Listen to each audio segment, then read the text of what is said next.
If you ever wondered how hard it would be for a couple of low-level characters to complete the Doomsday Heist, well, wonder no more.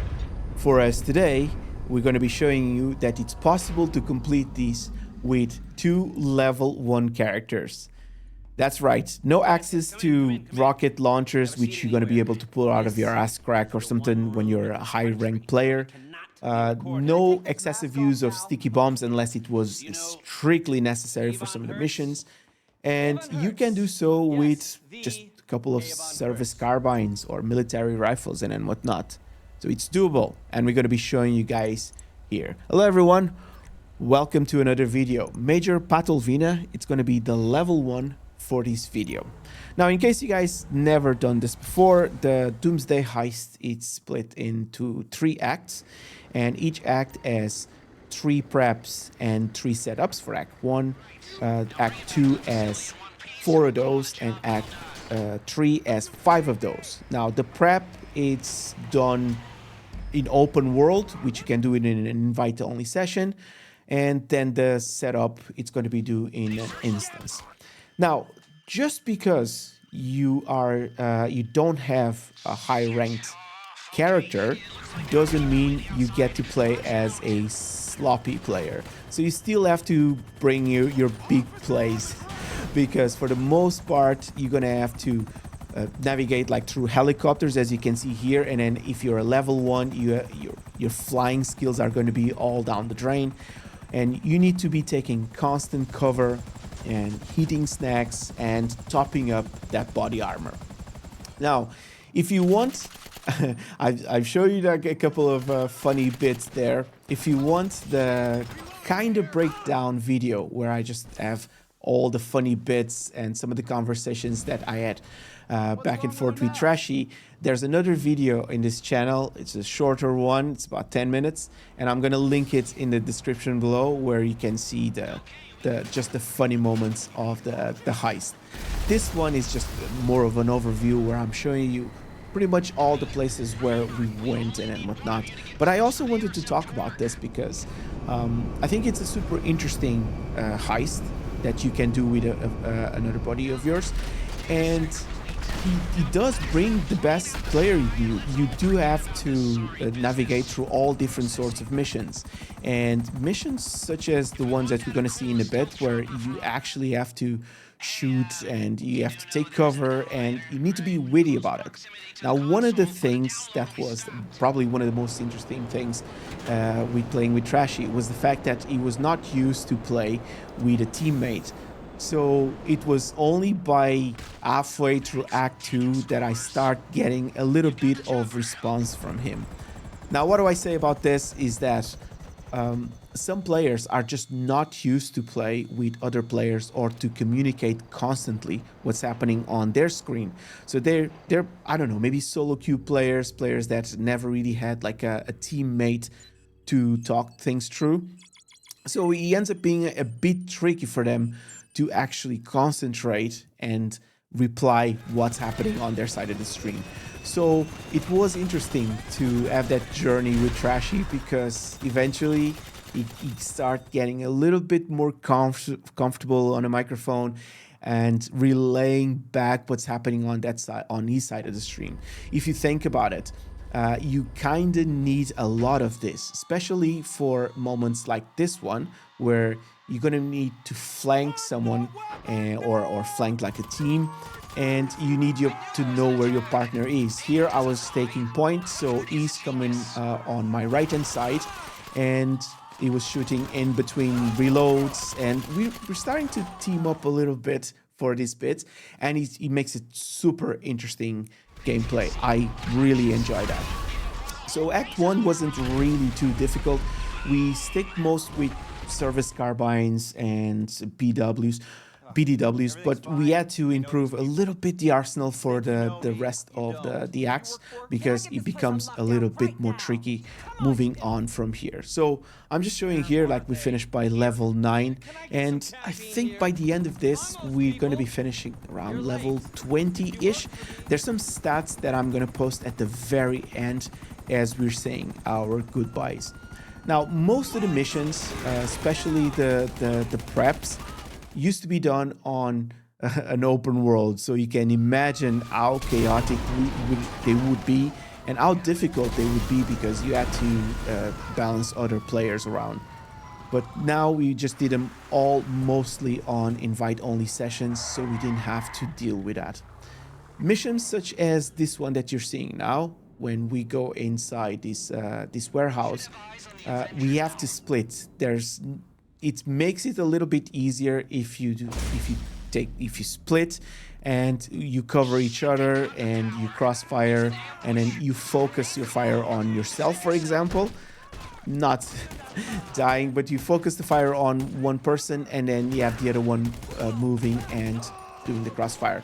There's going to be 2 missions later on where this is going to be very important. One of them is the one with the juggernauts, but more of that in a wee bit. Trashy was the designated pilot, so every time that there was a helicopter lying around, it was just no confusion. You would just hop into the pilot seat, and I would be standing like on either the gunner or some of the other seats ready to parachute out. Makes it a little bit more interactive when you have designated roles, so people can know exactly what they're in for in the mission. So there's no I'm piloting, you're piloting, like me pilot. So we made one is the extraction character, the other one is the pilot, and so on and so forth. So it makes it interesting for the missions to be played. Now, there was a prep for the rescue ULP where we need to go around and take some pictures of a place. And then we go into the mission. A lot of people said that this mission is bugged, but we didn't find any bugs at all. All we need to do was to make sure that the extraction was timely. It had to be a really quick extraction. I had to just rush to ULP, and then we have to rush out. There was a few deaths here, especially on outside, maybe because of Trashy was getting a little bit overwhelmed. But at the same time, here we were just trying to rush out. Once you make it out, a lot of the times on these missions you can use some of the vehicles around, and that's what we did here. We just picked up one to complete the mission. So there's no bugs, no anything. We didn't find anything buggy throughout these missions. There was nothing that was not working. And the couple of times where we got the missions delayed, it was really our own fault. It wasn't the fault of the game. So at least for us, we didn't find anything wrong with these missions. But on the same note, we didn't use any excessive weapons. We didn't trick anything. We didn't glitch anything. We didn't try to do anything in a kind of a unconventional way. We just played the game as it was asked us to play it, if that makes any sense. So without skipping anything. Now, the missions, like the entire heist, it is long. It is very long. You go into a place, you sort out the prep, and then you go to another place and you do the setup. And the setups, for the most part, you have something like this where one person needs to drive and the other person needs to go in and collect data. So there was always like separate roles for the 2 teammates. And again, this made it for a super interesting gameplay. As you move along throughout the missions, and sometimes when you repeat them a little bit, you can see there we're just upping the levels to level 12 and 13 and whatnot. But for the most part, it's pretty much doable. None of these missions are really hard. Now you see that we were using the Buzzard there, and I wanted to touch that a little bit. We end up using the Buzzard to shorten the travel times, because for the entirety of the heist is just to drive miles and miles and miles. We picked up the cheapest bunker, but even so, there was just so much driving involved. So we didn't use the Buzzard as air support all the time. It was mostly to reduce the travel time. But every now and again, we did use it as air support. So I'm not saying that we did not use it all the time. We tried to do everything with just pistols, because it would just bring a level of handicapness that it's not needed. But for the most part, we did this with just the rifles, which was refreshing, right? There's this saying that goes, if your only tool is a hammer, then everything in front of you is going to be a nail. So we didn't want to solve every single issue with a rocket launcher. Some of the images are missing here. They got corrupted, lost in decryption translation, where I have like the bit of the Avenger, and I tried to record some bits, but they didn't work out really well. This is what was happening on the side of the Avenger. I wanted to show you both sides, not just my gameplay, but eventually we got everything completed. Now, this is the cutscene moving on to Act 3. If I'm not mistaken, we're about level 14 or 15 or something when we get to this. And we're kind of badass by the time we get to Act 3. Now, Act 3 has one of the first missions, which was to collect the cargo bob. Is it cargo bob? No, it's not cargo bob. It's the missile thingy. Chernobyl, I think that's what it's called. No, I don't think that's what it's called. Was a little bit... Oh, before that, let's go rescue Agent 14. So this mission was when we finally start getting Trashy to communicate, and which was really interesting. So you have the Juggernauts, and if you're a high-level player, all you do is just rocket launch over them, or sticky bombs and whatnot. But when you're a low-level player and you're using just service carbines or military rifles, this is what you're gonna have to do. You're gonna have to draw fire in some way, and then have your teammate on the other side of the map to throw fire. And this is how we completed this mission. We had someone drawing fire, and I had like my teammate on the other side of the map, and this is how we completed this. It was super interesting to go around all the time and just asking. You can see there on the mini map that Trashy was just coming back from the flank, and we just had to continue pushing forward and flanking all the time. So flanking was the name of the game here, and it was such great gameplay. Absolutely love it. This is one of the very few times where I actually picked up the helicopter, but mostly because we were just trying to get this done, and we just jumped on the helicopters and we were like, let's get this done quickly enough. So here's one of the few times that we used the helicopter as air support. We didn't want to be all the time just shooting and whatnot, and I tell you, by this time we were a little bit tired. We're approaching level 17 there. We were a little bit tired because we got it was just like missions and missions and missions. You see that they're shooting there right in front of me, but if you keep using snacks and body armor, this is going to be pretty much doable. Now, steal briefcase, hop on the helicopter, lose the cops. It's all of the preps and all of the setups are going to be fairly easy. This one was another one that was tricky as well, mostly because once you jump on the barrage, you get a little bit too exposed, and we died a couple of times as we were just trying to do this. Now, there's a few times that this was self-inflicted. You can see that on that other video. Like I said, it's going to be linked below if you want to go and check it out. But that was because the access to the snacks is just so convoluted. So we were able to still do it. We were able to manage this, and it was an easy mission to complete. Now, this one was the only mission where we actually had to use the sticky bombs. Now, there was a turret outside, like what is it called? Like there was the truck outside with the machine gun. We tried to use it a couple times. We were dying far too much, so we just decided to cut some of the time loss, and then we said, fine, we'll just use the sticky bombs and to move through this, to just destroy the equipment there. Otherwise, we will be stuck in there forever. Can't remember, like it's the pickup insurgent or whatever it's called.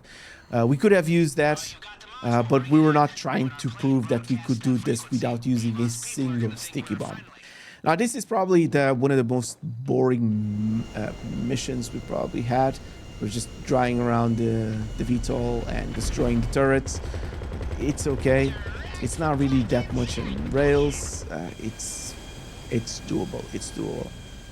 Right, and with all the setups and everything done, we're gonna be moving into the final act, or to the finale, or everything.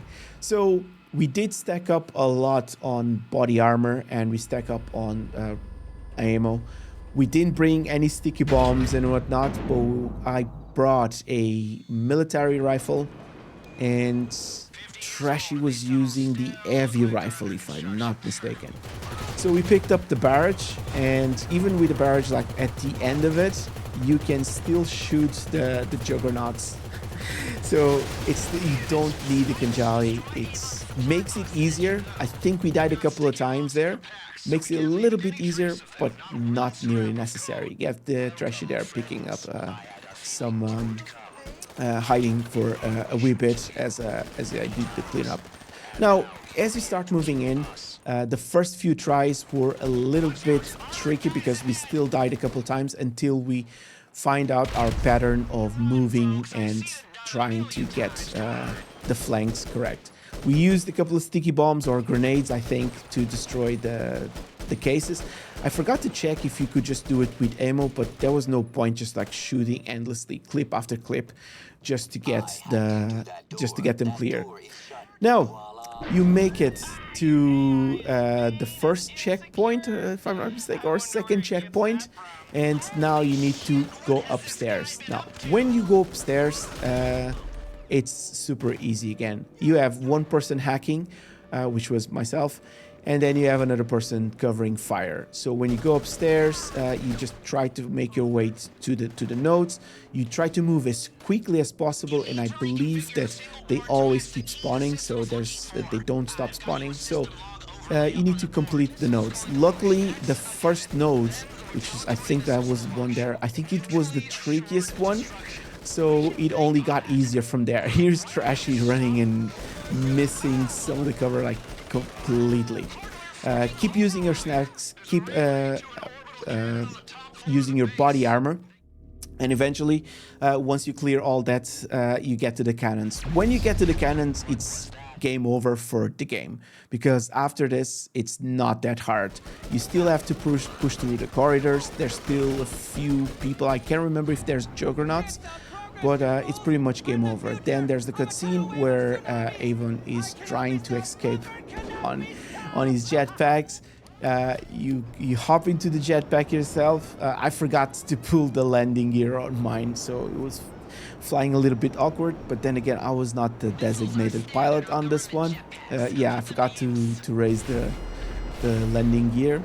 And there's a few helicopters. Even if we fail this, it would be easy to repeat. I recorded a little bit there, but since there wasn't really much interest in me putting like a military video about this, so I just said like, it's gonna be okay. This is going to be okay. So all the hardest fights and stuff, no explosives. Let's see if I have any other things. Nope.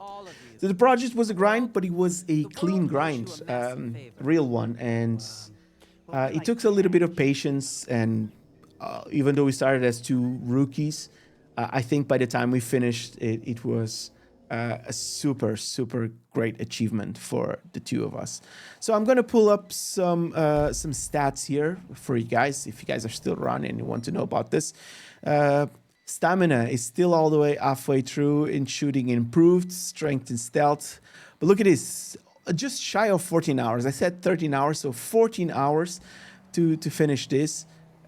Spent a wee bit of money on weapons and cash and whatnot. And that's about it. That's how you can complete the Doomsday Heist with 2 level 1s. Thanks very much for watching. I appreciate you guys being in here all the way through the end of this. I'll see you guys and girls on the next one. Until then, mind yourselves and take care. Ta-ta.